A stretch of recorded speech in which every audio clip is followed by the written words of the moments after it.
We're back in Hoenn for another Pokémon Emerald adventure, and in this one we're going to see just how well the Feraligatr line fares.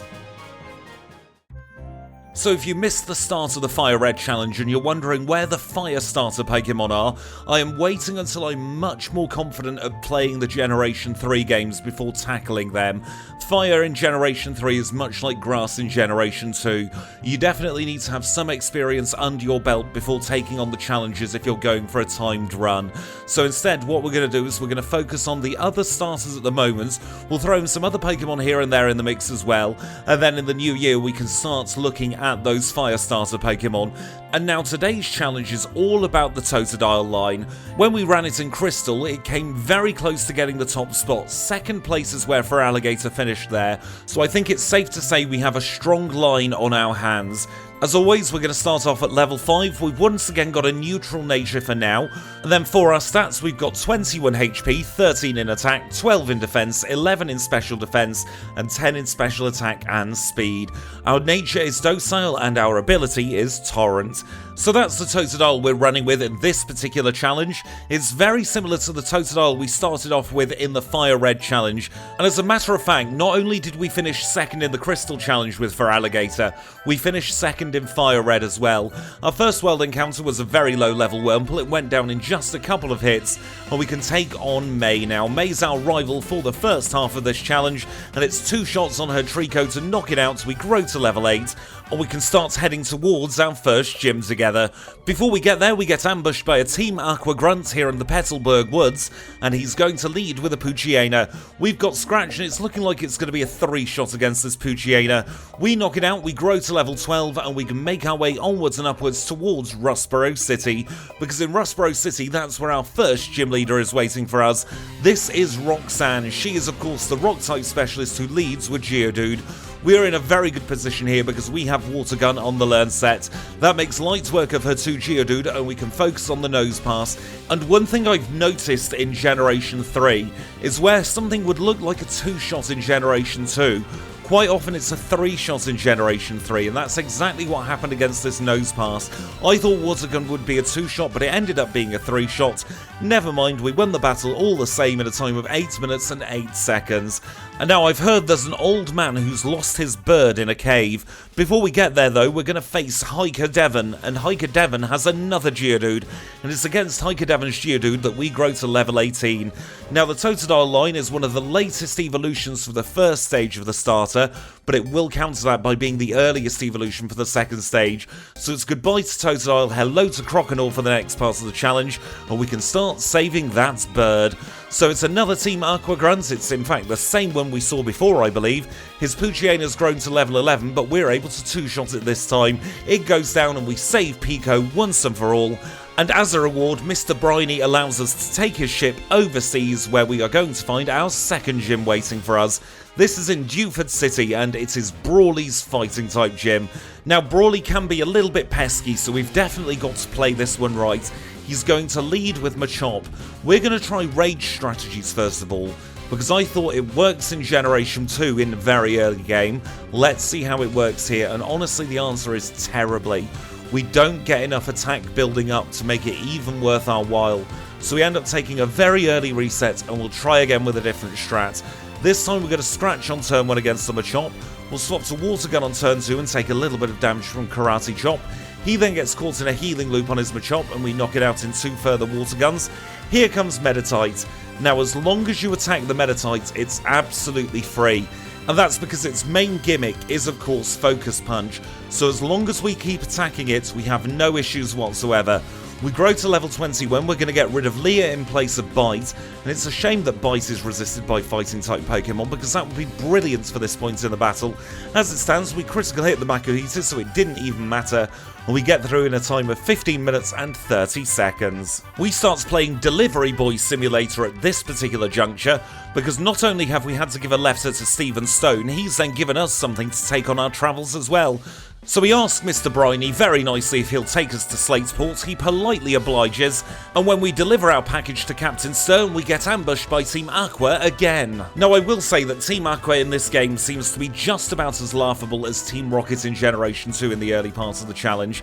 I'm not sure if it's because we're over-leveled, but we have no issues whatsoever. We're not going to use a physical attack against Carvana because it has rough skin, but we knock it out in 2 shots and we get to see the big boss of Team Aqua for the first time. This is Archie, we'll be catching up with him later. In the meantime, we'll hand over the Devon goods and then we'll start heading northwards towards Morville City. Just before we reach there, we get ambushed by May for a second time, and this time she's going to lead with Wingull. We're going to use Rage against the Wingull and knock it out in 2, and here comes Grovyle. I'm trying the Rage strategy once more because I think this time it's going to be effective. We get rid of the Grovyle in 3 shots, and we can turn our attention to her Slugma. Slugma's very easy, going down in just 2 further rages, and we defeat May in a time of 23 minutes and 33 seconds. Now, we are a water type. Watson is our next gym leader. He's an electric type leader. So we're going to have to do a little bit of grinding first of all. And it was during this grind that we grow to level 30 courtesy of this Beautifly. And what a beautiful Beautifly that was. We grow to level 30, and of course at level 30 Croconaw evolves into Feraligatr. So we now have our Pokemon for the rest of this challenge. We have an expanded learn set, and we find ourselves in front of Watson. Watson is our 3rd gym leader together, an electric type specialist who leads with Voltorb. Now we're holding the Cherry Berry here just in case we get paralysed. We take a little bit of damage from Spark off the Voltorb, but Electrike does nothing, instead choosing to set up. That's perfect for us, and it brings us onto the Magneton. It's looking like it's going to be a 3-shot at the moment against Magneton, and that is not ideal. And then when you combine that with a little bit of confusion for good measure, I don't think this battle is winnable at this point. We're going to see it through to the bitter end, and then we're going to get on the grind. And we're not going to take any chances here. We're going to get 3 levels in total. We'll knock out this Roselia in 2 shots to get our first level going up to 32. Then we'll take on the Winstraight House.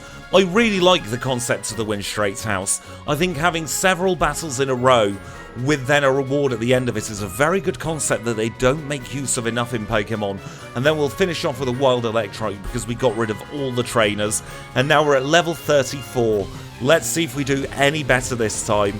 He's going to lead with Voltorb once more. We'll bite the Voltorb and it goes boom. That's great for us though, it doesn't do that much damage. We'll one-shot the Electrike with Water Gun, and here comes Magneton. Once again we're paralysed, and once again it teases us by looking like it should have been a 2-shot there. We'll take a reset and try again. We take a little bit of damage from Spark this time, but much less than what we would have taken with it going boom. It's a 2-shot this time on the Electrike with a little bit of a healing loop thrown in for good measure, and we're gonna fish for the flinch this time on the Magneton. The aim was to try and flinch it a couple of times to avoid being paralysed. In the end we crit, so it didn't matter, and we could see the Manectric for the first time. We get paralysed for a second time in this battle, but Manectric Shockwave takes us into Torrent. That boosts our Water-type moves, so we knock it out in 1 further Water Gun, defeating Watson in 34-33. You know what that means? It's cable car time. And now we're at the top of Mount Chimney, where it's time to meet our second nefarious team of the challenge. This is Team Magma, headed up by Maxie. Maxie leads with the Mighty Ennet in this battle, and that's great for us because we can use our Water-type moves. We get Sand Attack though, which is particularly frustrating. We hit it with our second Water Gun, and now we get the option to learn Slash. We're going to say goodbye to Screech and have Slash in its place. We're going to use Water Gun against the Zubat and take it deep into the red. He starts a healing loop and we knock it out on turn 2. The final Pokemon is Camerupt. We miss our first and second Water Guns. However, it's 4 times weak to water, so we knock it out in 1, and we defeat Maxie for the first time and pop out in front of Flannery. Flannery is our 4th gym leader together. She is a Fire-type specialist who leads with Numel. Being a Fire-type specialist against a Feraligatr really isn't an even matchup. Her Numel, her Camerupt and her Slugma all go down in 1 hit, so we can turn our attention to Torkoal. Now Torkoal loves setting up the weather, so what we need to do now is we need to pivot away from Water Gun, and instead we need to be using our physical moves. We're going to paralyse it with Secret Power, so at least both of us are paralysed now for the rest of this battle, and then it's just a little bit of a war of attrition. It's who can get more hits in first, and we came out victorious. defeating Flannery in 45 minutes and 24 seconds. Let's now move straight away on to our 5th gym leader. It's Norman, the normal type specialist who leads with Spinder. Now we really have to be careful with the Spinder. 2 bites knocks it out, and that means we're not getting confused by it. We'll swap to Secret's Power for the Vigoroth and knock it out in 2. And then I was fishing for a flinch against Linoon. It didn't happen, but we're able to knock it out with a combination of Bite and Slash. And here comes the ace. It's time for Slacking. Now there is a definite way to play this Slacking. He loves going for counter. So what we're going to do is we're going to get ourselves into a rhythm. We're going to alternate Water Gun and Slash. We'll use Water Gun on the turns where the Slacking can attack us. We'll use Slash on the other turns. And that way counter will never hit us. We've just got to be careful of the other moves that Slacking has. And we get incredibly lucky here. Slacking yawns us, but it's only a 1-turn sleep. And that means we can finish it off with a Water Gun and a Slash and get through Norman on our first try in 50 minutes and 23 seconds. And we get a massive reward for defeating Norman. Not only do we get the balance badge, which is very nice, we also get Surf. Surf's going to be a real powerhouse on the learn set, so let's try it out in battle against Team Aqua's Smelly Shelly. She leads with Carvana, we'll use Secret Power there, and then we'll swap to Surf for the Mighty Aina. And one glorious one-shot later, we knock it out. We have saved the Weather Institutes once and for all, so they can tell us it's going to rain on Thursday. Let's now engage May in her penultimate battle. It's a little bit unfair for her, it is raining outside. The Weather Institute clearly got their days wrong, it's Tuesday today. That means it was a nice and simple one-shot on her Slugma. We critical hit the Grovyle to knock it out in 1, and then we paralyse the Lombre. We knock that out in 2 shots, and we are through May in a time of 54 minutes and 51 seconds. Let's now take on Winona. She's the flying type specialist of 4-Tree Gym, and she leads with Swablu. Swablu's a nice and simple one-shot. We're going to use Hidden Power Rock against the Tropius to knock that down in 1. And here comes the Toilets Bird Pelipper. It protects as it always does on turn 1, but that doesn't save it from its fate. Skarmory's up next. We're going to swap to Surf for Skarmory. We're going to get her caught in a very nice healing loop. She uses her 2 Hyper Potions for Skarmory, and we knock it out in a further 2 Surfs. And the next Pokemon is Altaria. We take it deep into the red with our first Hidden Power. We knock it out on the second Hidden Power. And that means we've defeated Winona in 59 minutes and 19 seconds. And now dry your eyes, everybody, because it's time to say goodbye to May. I know, I'm just as sad as the rest of you are, but did you know she's a big star in Hoenn, is our May?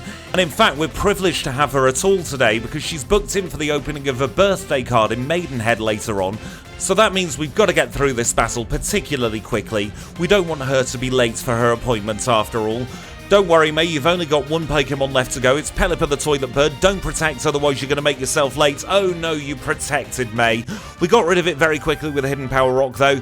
So goodbye, May. Have a safe trip. Have a nice time while you're out there. But whatever you do, don't sign the birthday card. It's from somebody. It's not something for you to autograph. For goodness sake, May, I know what you like. So now as May jets off living the life of luxury, we are going to take on Team Magma for a second time. We're already through the Mighty Aina, and that brings us very nicely onto the Crobat. We're going to use Ice Beam against the Crobat to knock it out in 1 shot, and the final Pokemon is Camerupt. Camerupt's 4 times weak, so it goes down in a single Surf, and we can now turn our attention to Team Aqua. Archie's off doing other things, maybe he's also attending that thing with May, so we're going to have to deal with Matt instead. It's going to be a 1-shot with Surf on his Mighty Aina, a 1-shot on the Golbat, and that was even easier than the Maxi fight. And with general storyline placated for now, we can turn our attention back onto the gym challenge. Our next gym leaders are Tate and Liza, and let me tell you, they gave us a rough time in this challenge. I will say that Tate and Liza are notorious for being the hardest gym leaders for solo challenging in Pokemon Emerald, and it's very easy to see why. It's a 2-on-1, and especially if you're running a water type, they love setting up Sunny Day. Now if you're not aware, Surf won't do its maximum damage output when it's hitting 2 opponents at once. It's already nerfed ever so slightly, so you combine that with Sunny Day and suddenly Surf is doing next to nothing, even though it's super effective on 3 out of Tate and Liza's 4 Pokemon. So that means we have to play it very, very differently to how we would if this was a single battle. And we came out fruitless on our first attempt. Unfortunately, we got knocked out by Solar Beam. Now, you may have noticed we have grown to level 54 here, and I didn't show the grind.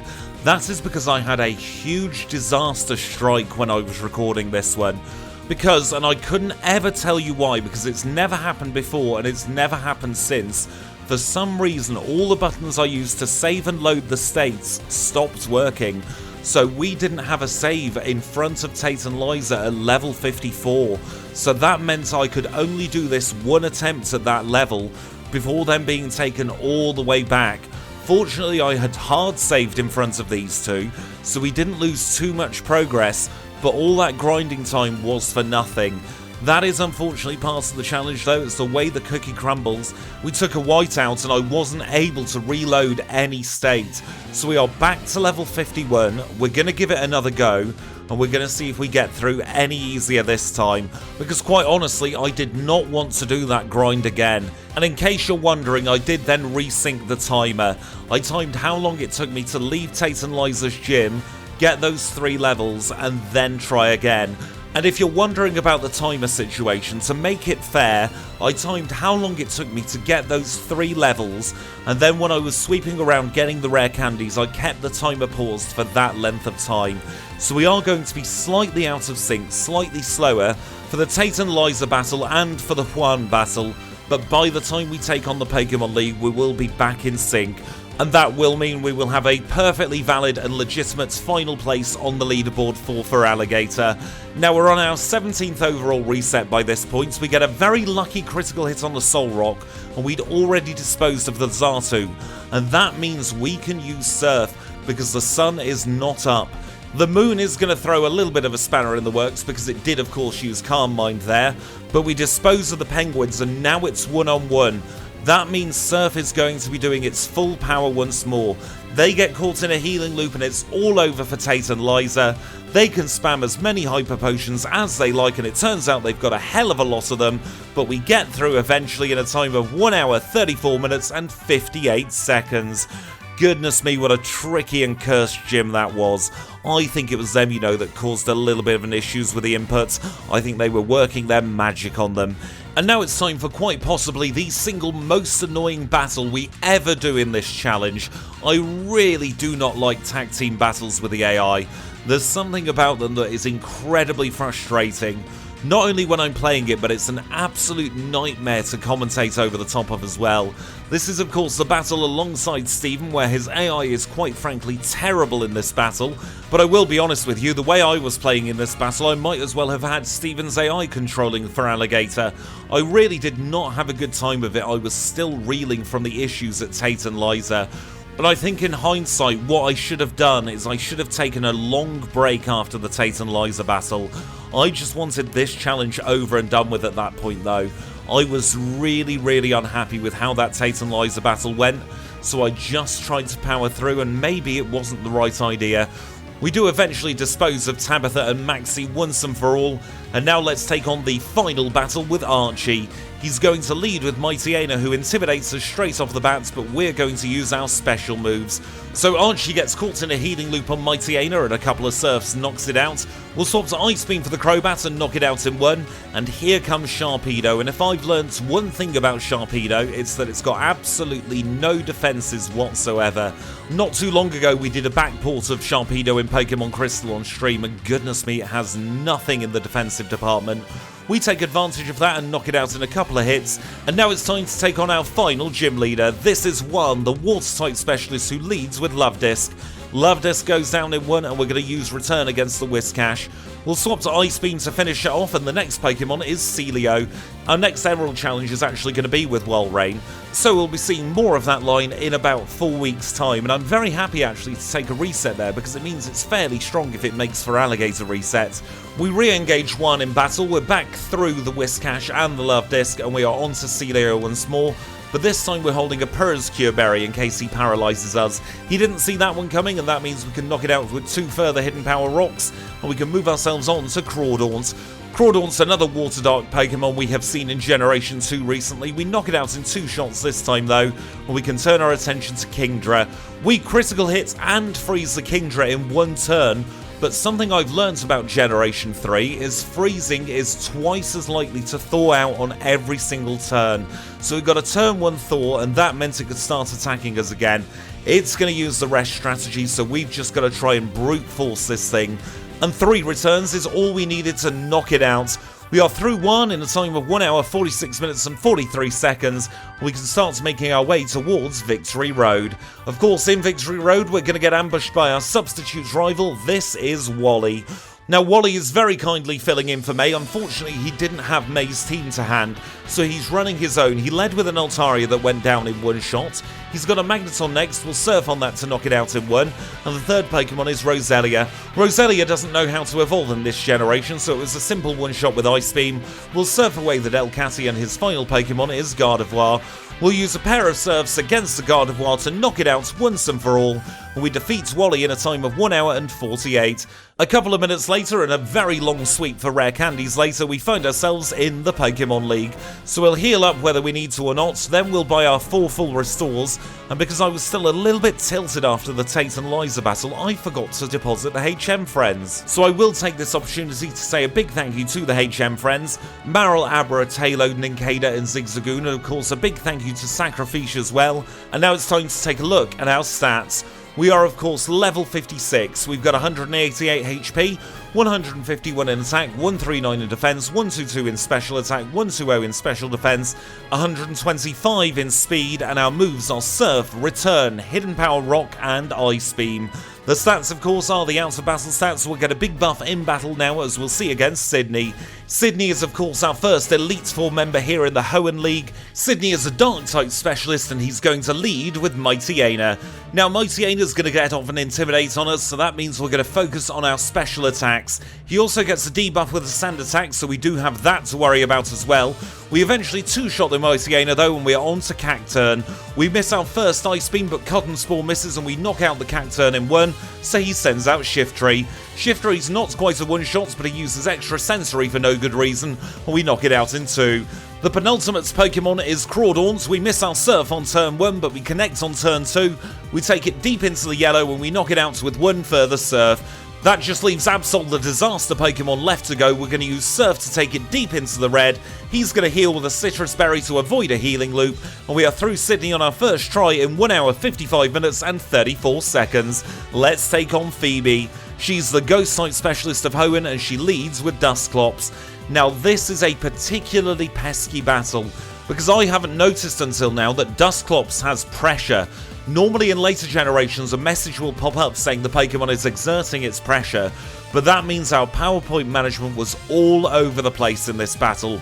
We end up running out of Surfs incredibly quickly, and we have to stall a turn against the Bennett because it uses Grudge, which takes away all of our PP from the move we knock it out with.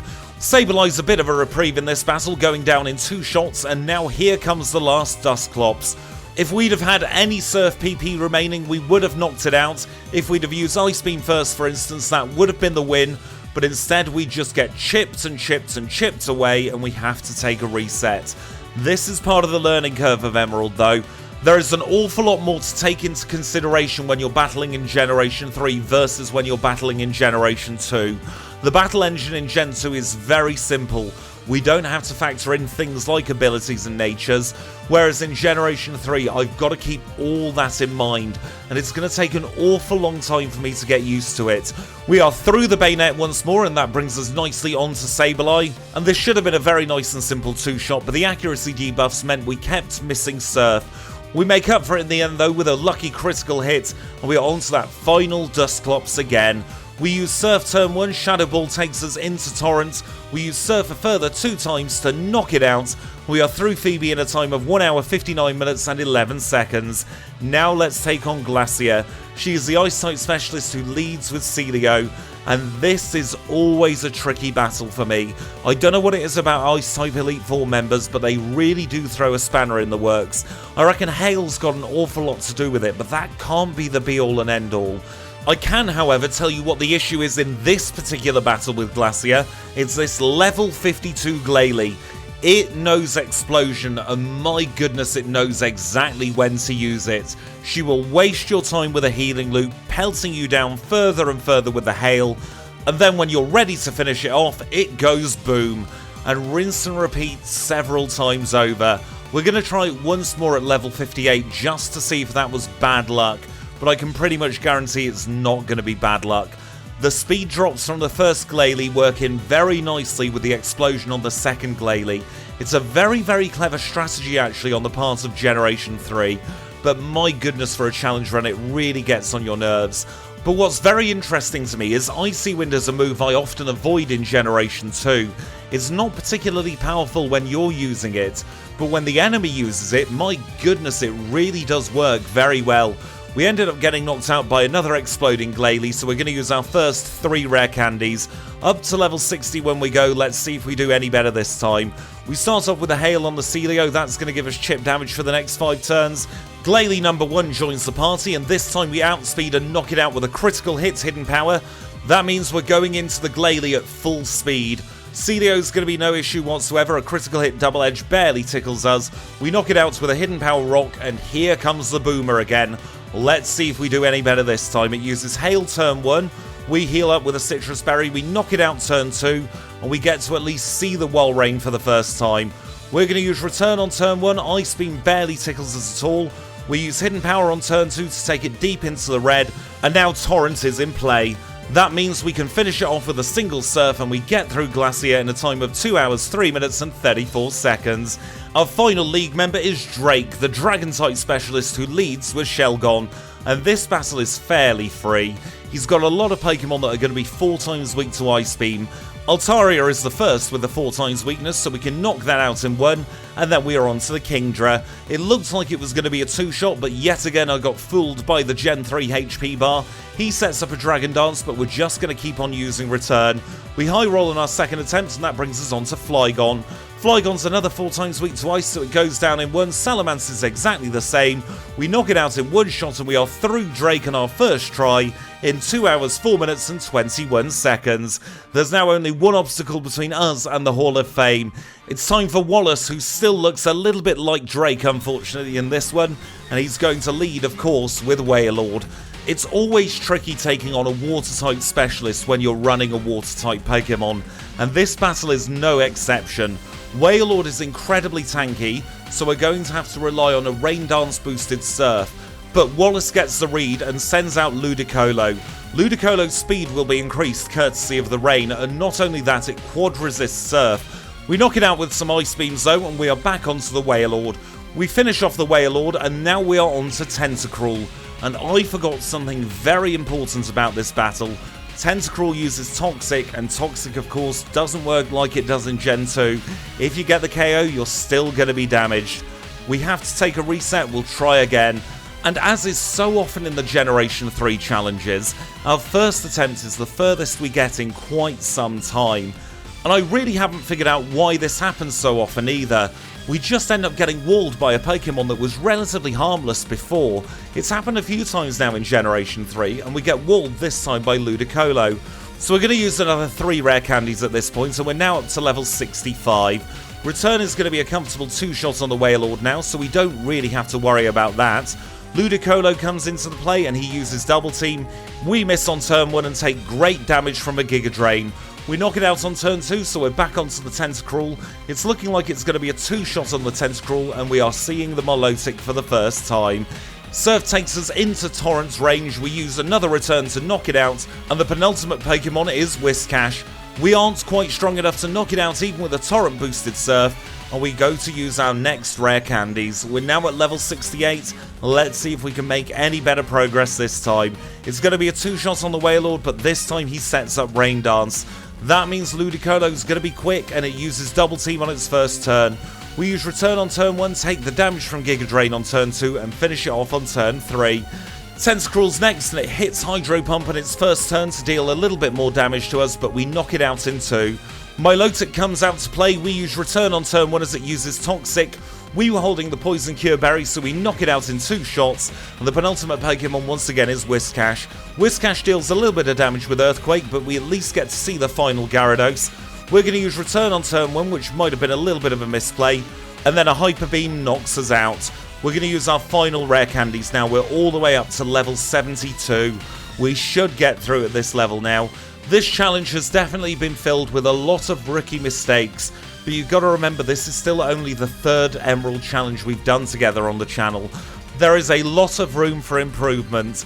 To refresh your memories, or maybe you weren't around in the very early days of the channel, we are looking at this being the equivalent challenge to the Dugong challenge in Crystal.